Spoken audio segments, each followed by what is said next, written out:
നമസ്കാരം. മലപ്പുറം സ്റ്റോറീസിലേക്ക് സ്വാഗതം. സംസ്ഥാന മദ്യനിരോധന സമിതി പ്രസിഡന്റ് ഇയ്യച്ചേരി കുഞ്ഞികൃഷ്ണൻ മാസ്റ്ററുടെ നേതൃത്വത്തിൽ നടന്ന അനിശ്ചിതകാല മലപ്പുറം സത്യാഗ്രഹം 914 ദിവസം സമാപിപ്പിച്ചു. കേരളത്തെ മദ്യത്തിൽ മുക്കിക്കൊല്ലുന്ന ഇടത് സർക്കാരിന് വോട്ടില്ല എന്ന മുദ്രാവാക്യം ഉയർത്തി 14 ജില്ലകളിലും വാഹന പ്രചാരണ ജാഥയ്ക്ക് ഒരുങ്ങുകയാണ് സംസ്ഥാന മദ്യനിരോധന സമിതി. സമാപന സമ്മേളനത്തിൽ കേരളം ലഹരി മരുന്നുകളുടെ തലസ്ഥാനമായി മാറിയിരിക്കുകയാണെന്ന് പ്രതിപക്ഷ നേതാവ് വി.ഡി. സതീശൻ അഭിപ്രായപ്പെട്ടു.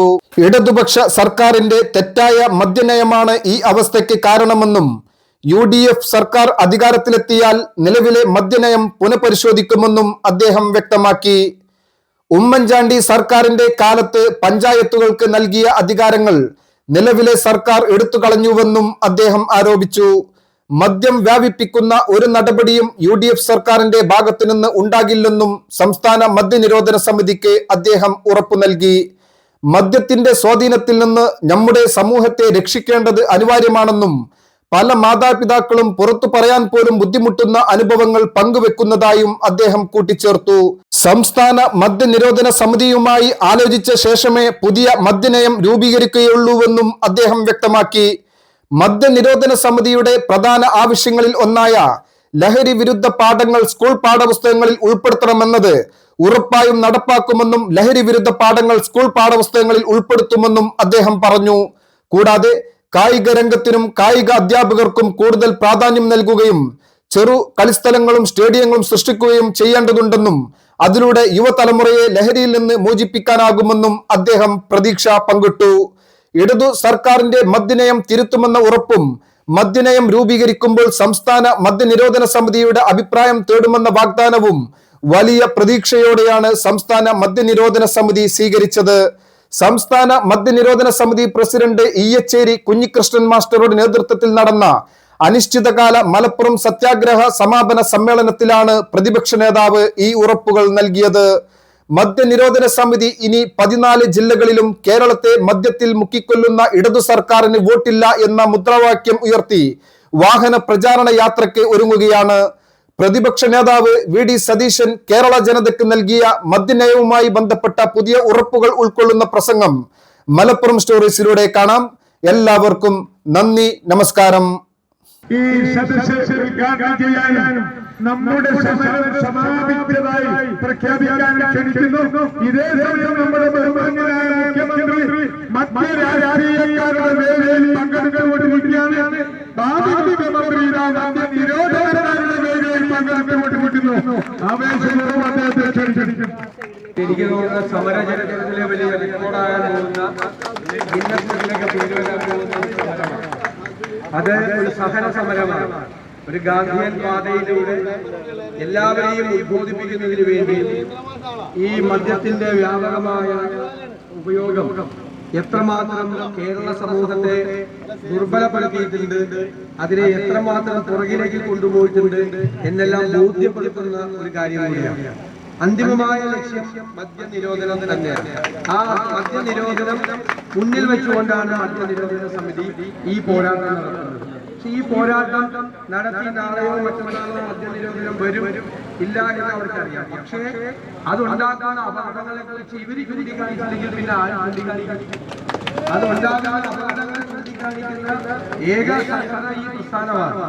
അത് എത്രയോ കുടുംബങ്ങളെയാണ് ഇല്ലാതാക്കിയിരിക്കുന്നത്.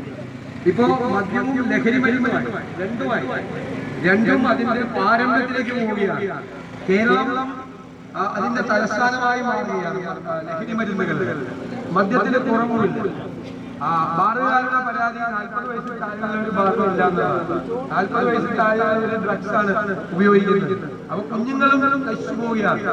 മാത്രമല്ല പഴയതുപോലെയല്ല. 1-2 പേരൊക്കെയാണ് ഒരു കുടുംബത്തിനുള്ളൂ. മിക്കവാറും കുടുംബത്തിൽ ഒരാളേ ഉള്ളൂ. ആ ആൾ നശിച്ചു പോയാൽ ആ കുടുംബം തന്നെ നശിച്ചു പോകുന്ന ഒരു സ്ഥിതിയിലേക്കാണ്.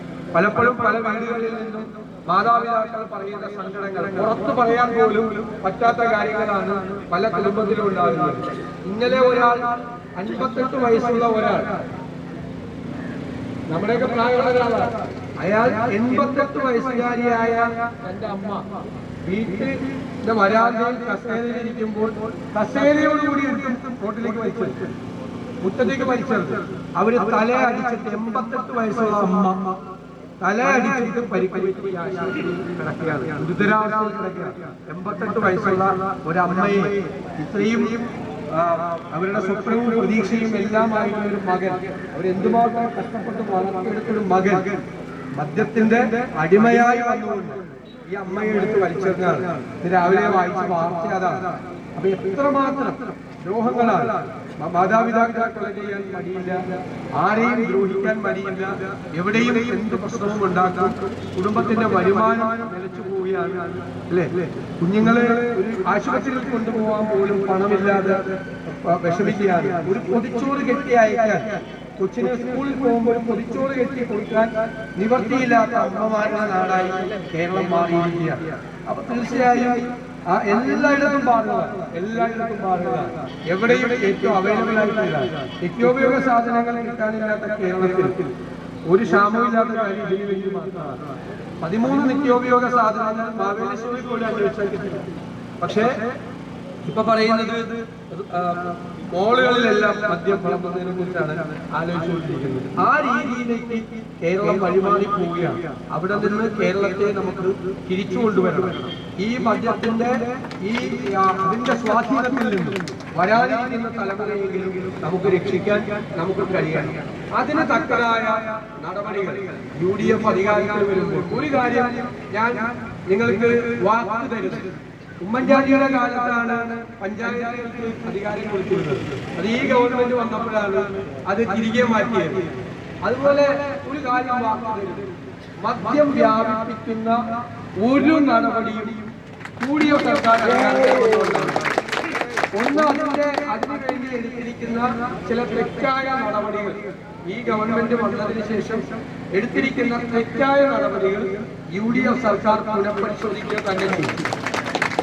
നിങ്ങളോട് ആലോചന നടത്തി നിങ്ങളുടെ കൂടി അഭിപ്രായത്തിൽ ഒരു മദ്യനയം രൂപീകരിക്കും. മദ്യം എല്ലാവർക്കും കൊടുക്കാൻ വേണ്ടിയിട്ടുള്ള ആ രീതി നിങ്ങൾക്ക് കൂടി അതിനകത്ത് കേരളത്തിലൊരു മദ്യനയം രൂപീകരിക്കുന്ന കാര്യത്തിൽ മദ്യനിരോധന സമിതിക്ക് പങ്കുണ്ടാവും. നിങ്ങൾ ഈ 914 ദിവസം സമരം നടത്തിയത് വെറുതെയല്ല. നിങ്ങളെ ഒരുപാട് പേര് പരിഹരിച്ചിട്ടുണ്ട്, ഒരുപാട് പേര് പരിഹരിച്ചിട്ടുണ്ട്. അതൊന്നും വൈകിയാതെ നിങ്ങൾ ഒരു വളരെ വലിയ കമ്മിറ്റ്മെന്റോട് കൂടിയാണ് ഇത് ചെയ്തത്. നിങ്ങളുടെ ഒരു പ്രധാനപ്പെട്ട ആവശ്യം പാഠപുസ്തകങ്ങളിൽ ലഹരി വിരുദ്ധ പാഠങ്ങൾ ഉൾപ്പെടുത്തുന്നു. ഉറപ്പായി ഉൾപ്പെടുത്തിയിട്ടുണ്ട്. അതിന്റെ ദോഷങ്ങൾ ഞാൻ ഇപ്പൊ പറഞ്ഞ ഒരു കഥ കേട്ടല്ലോ, ഇന്നലെ നടന്ന സംഭവം. ഇതുപോലത്തെ കാര്യങ്ങളാണ് പറയുന്നത്. എത്ര കുടുംബങ്ങളിലാണ് ഇത് സംഭവിക്കുന്നത്? ഇത് ഉണ്ടാക്കുന്ന അപകടം എത്രയാണ്? ഇത് ശാരീരികമായി നമ്മുടെ ബുദ്ധിശക്തിയെ, നമ്മുടെ ശരീരത്തെ, നമ്മുടെ മനസ്സിനെ എല്ലാം നശിപ്പിച്ച് കളയും എന്നുള്ളത് ചെറിയ മനസ്സിനെ തന്നെ കൊണ്ടുവരണം. ഞാനിപ്പോ ഒരു മെസ്സേജ് കൊടുത്തപ്പോൾ പറഞ്ഞു, സ്പോർട്സിന് കൂടുതൽ പ്രാധാന്യം കൊടുക്കണം, കായിക അധ്യാപകർക്ക് കൂടുതൽ പ്രാധാന്യം കൊടുക്കണം. നമുക്ക് ചെറിയ കളിസ്ഥലങ്ങൾ ഉണ്ടാകണം, സ്റ്റേഡിയങ്ങൾ ഉണ്ടാകണം. കുട്ടികൾക്ക് ആരോഗ്യത്തെ കുറിച്ചൊരു ബോധ്യം ഉണ്ടാവണം. ആരോഗ്യമാണ് പ്രധാനമെന്ന് തോന്നണം. അപ്പൊ തന്നെ മദ്യത്തിൽ നിന്നും മയക്കുമരുന്നിൽ നിന്നും ആരോഗ്യമാണ് പ്രധാനം എന്നുള്ളൊരു ബോധ്യം കുട്ടി, നന്നായി കളിക്കാൻ പോകുന്ന, നന്നായി വ്യായാമം ചെയ്യുന്ന, നന്നായി പ്രാക്ടീസ് ചെയ്യുന്ന ഒരു കുട്ടി മദ്യപിക്കാനും പോവില്ല, ഇതിനും പോവില്ല. അതൊക്കെ നമ്മുടെ കളിസ്ഥലങ്ങളൊക്കെ പോയി. അപ്പൊ അതൊക്കെ നമുക്ക് തിരിച്ചു കൊണ്ടുവരണം. ചെറിയ പ്രായത്തിൽ തൊട്ട് തന്നെ ഇതിനോടൊരു അകൽച്ച നമുക്ക് ഉണ്ടാക്കിയെടുക്കണം തീർച്ചയായും. പിന്നെ ഒരു അനാവശ്യമായ ഇതിന്റെ ലഭ്യത ഇങ്ങനെ ഉണ്ടാകാൻ പാടില്ല. അപ്പൊ തീർച്ചയായും അതിനോട് എല്ലാ കാര്യത്തിലും നല്ല പൂർണ്ണമായ യോജിപ്പുണ്ട്. മഹത്തായ ഒരു ലക്ഷ്യം നേടിയെടുക്കുന്നത് വരെ നിങ്ങൾ നടത്തുന്ന ഈ പോരാട്ടം ഞാൻ എപ്പോഴും അത്ഭുതത്തോടുകൂടി നോക്കിക്കാരുന്ന ഒരു സമരമാണ്. ഒരുപാട് സമരങ്ങൾ ഉദ്ഘാടനം ചെയ്യാനും സമരങ്ങളിൽ പങ്കെടുക്കാനും പോകുന്ന ആളുകളാണ് ഞങ്ങളെല്ലാം. പക്ഷേ എപ്പോഴും മലപ്പുറത്ത് വരുമ്പോൾ മാത്രമല്ല, തിരുവനന്തപുരത്തുള്ളപ്പോഴും എറണാകുളത്തുള്ളപ്പോഴും മലപ്പുറത്ത് നിങ്ങൾ ഈ നടക്കുന്ന സമരത്തെ പറ്റി ഞങ്ങളെല്ലാം ഓർക്കാറുണ്ട്. നിയമസഭയിൽ ഞങ്ങൾ അടുത്തടുത്താണ് ഇരിക്കുന്നത്. ഞാനും കുഞ്ഞാലിക്കുട്ടി സാഹിബ് എപ്പോഴും നിങ്ങളുടെ സമരത്തെ കുറിച്ച് പറയാറുണ്ട്. അദ്ദേഹം പറയും എപ്പോഴും സമ്മതിക്കണം, അവരെന്തൊരു മനസ്സാണ് എന്ന് പറയാറുണ്ട്. കേരളം പറയുന്നതാണ് പറഞ്ഞത്. ഞാൻ നിങ്ങളെ ഒരിക്കൽ കൂടി ഇക്കാര്യത്തിൽ അഭിനന്ദിക്കുന്നു. എനിക്കറിയാം ഈ പോരാട്ടം ഒരിക്കലും അവസാനിക്കുന്നില്ല, താൽക്കാലികമായിട്ട് മാത്രമാണ് ഇതിപ്പോഴുടെ അവസാനിക്കുന്നത്. ഇതൊരു വലിയ തോതിൽ ഇത് തുടരുക തന്നെ വേണം. നിങ്ങളുടെ ഒരു സാന്നിധ്യം കേരളത്തിൽ ഉണ്ടാവുക തന്നെ വേണം. അതിനോട് പൂർണ്ണമായി യോജിപ്പ് പ്രകടിപ്പിച്ചുകൊണ്ട് ഇവിടെ വന്നു ചേരാൻ കഴിഞ്ഞതിലുള്ള സന്തോഷം പങ്കുവെച്ചുകൊണ്ട് ഞാൻ എന്റെ വാക്കുകൾ ചൊല്ലുന്നു.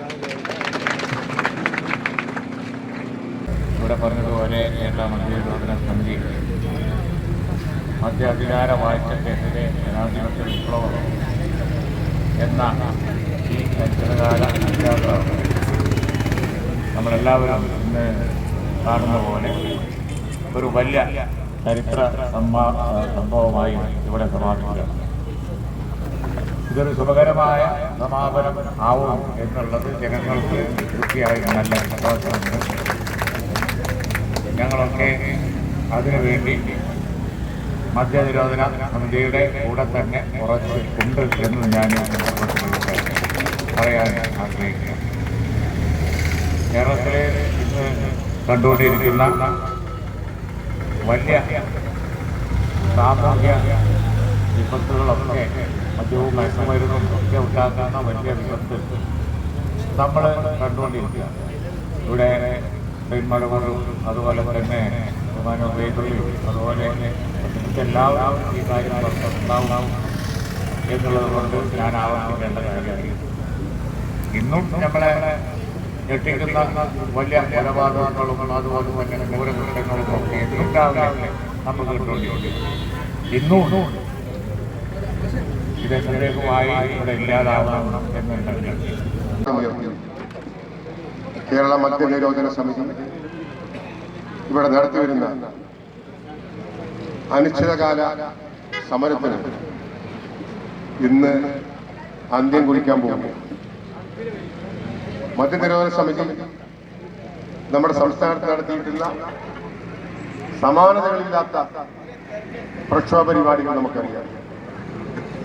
ഈ കലക്ടറേറ്റ് മുമ്പിൽ ആദ്യം 965 ദിവസം നീണ്ടുനിന്ന അനിശ്ചിതകാല സമരം നടത്തിയിട്ടാണ് മദ്യനിരോധനാധികാരം പഞ്ചായത്തുകൾ കൈമാറാൻ അന്നത്തെ UDF ഗവൺമെന്റിനെ കൊണ്ട് തീരുമാനമെടുപ്പിക്കാൻ ഈ സമരം പ്രവർത്തിച്ചു കഴിഞ്ഞു. ചരിത്രത്തിലില്ലാത്ത വിധം വലിയ പങ്കാളിത്തോടുകൂടിയാണ് ഈ സമരം മദ്യനിരോധന സമിതി സംഘടിപ്പിച്ചത്.